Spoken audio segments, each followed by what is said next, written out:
plan to reduce scooters in San Antonio heads to the city council. Alamo City's climate action plan moves forward with a tentative vote planned for the fall. And a San Antonio college student competes for the Miss USA crown. This is your Express Briefing podcast for Tuesday, April 30th. Subscribe to this and other free content at expressnews.com/podcasts. And get each day's top news and sports headlines delivered to your inbox at expressnews.com/newsletters.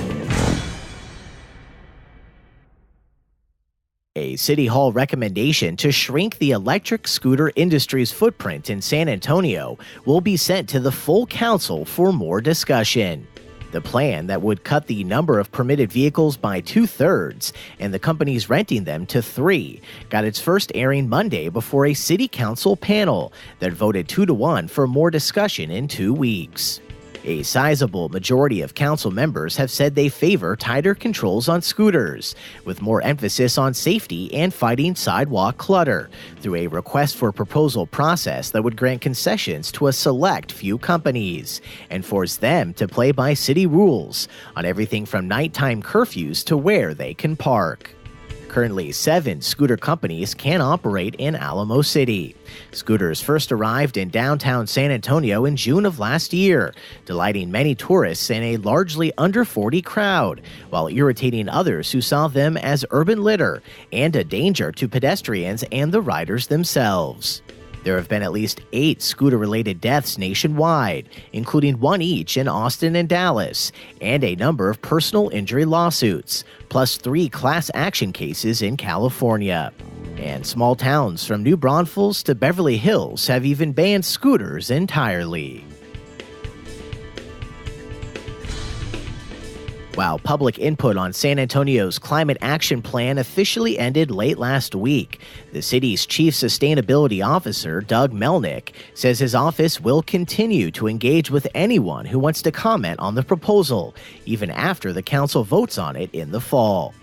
The Office of Sustainability has received more than 4,000 comments since the draft of the Climate Action and Adaptation Plan was released to the public January 25th, and Melnick and his team are now faced with recasting the document to reflect the public's widely varied feedback. The second draft of the plan is expected to be released late next month, after which the Office of Sustainability will solicit further input. Then, over the summer, the updated draft will go before the Planning Commission and undergo review by the Plan Steering Committee and technical working groups that help develop the initial proposal. In the fall, it will return to the Community Health and Equity Committee for review before the full council begins deliberations.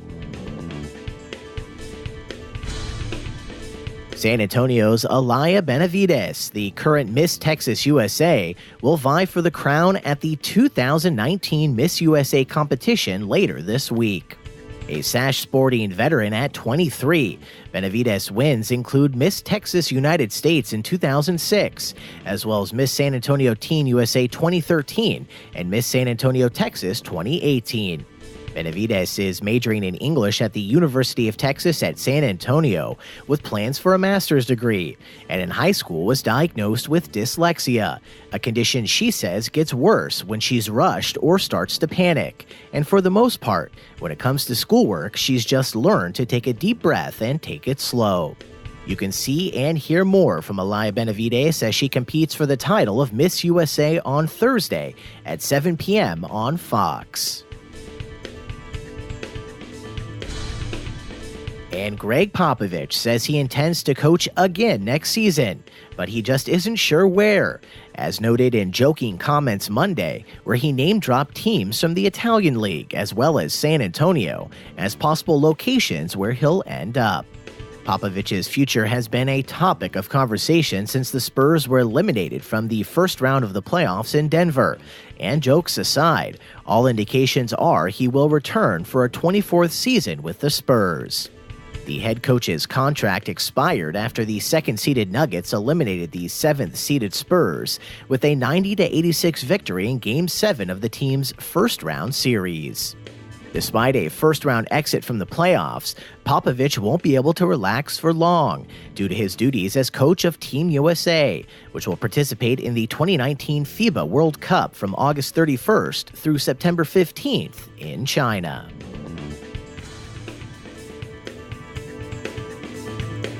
And that's your daily San Antonio Express briefing for Tuesday, April 30th. Subscribe to this and other free content at expressnews.com/podcasts.